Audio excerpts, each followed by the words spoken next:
Hi, we're here with Lauren today to show you how to correctly fit your pointe shoes. Always remember when you're fitting your pointe shoes that you want to use any ouch pouches or padding that you will use when you're dancing on pointe. So Lauren just popped this shoe on there.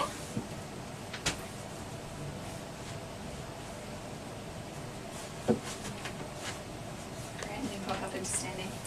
Good.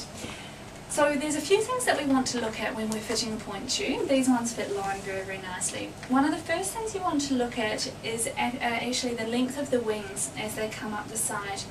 Now the length of the wing needs to come up just to the line of your big toe joint. It's important it's not too long or too short. If the wings sit in underneath your big toe, then there's a chance of developing a bunion or pressure points actually along the big toe joint, which is not very comfortable. Okay. Another thing you want to take care of is the length of the vamp. Often girls with longer toes will require a longer vamp. You don't want it too high that it stops you from coming up onto your demi-pointe, but then you do want it to be long enough so that your toes, the top of your toes aren't exposed and you don't fall out of the shoe. Just turn them sideways on there. The length of the shoe is obviously very, very important. Take a note of where the heel comes up in relation to the dancer's heel.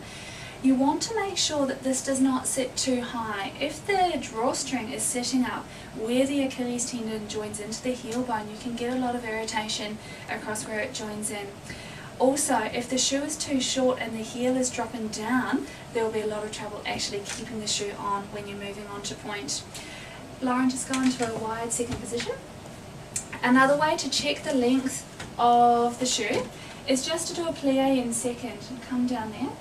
Okay, now you can just feel your toes at the end there. Yeah, you want to feel the tips of the toes just touching the edge of the shoe, come up into standing.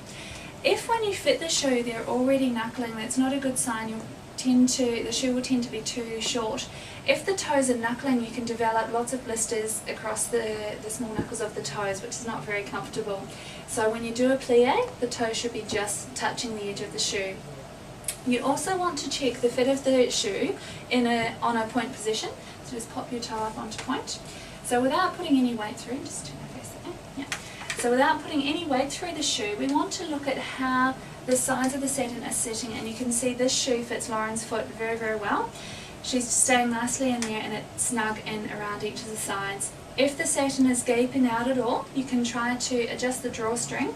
However, some shoes are cut wider at the heel, some are cut more narrow, so you might have to try a few different fittings and pop down.